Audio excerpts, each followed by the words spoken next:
படுக்கையை இறைவன் விரித்தான், வரும் பனித்திரையால் அதை மறைத்தான்.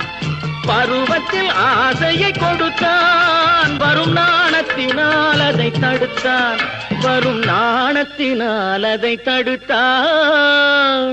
ஆக மெல்ல நட மேனி என்னாகும், அடிக்கடி சிரிக்கும் சிரிப்பு, அதில் அழகிய மேனியின் நடிப்பு.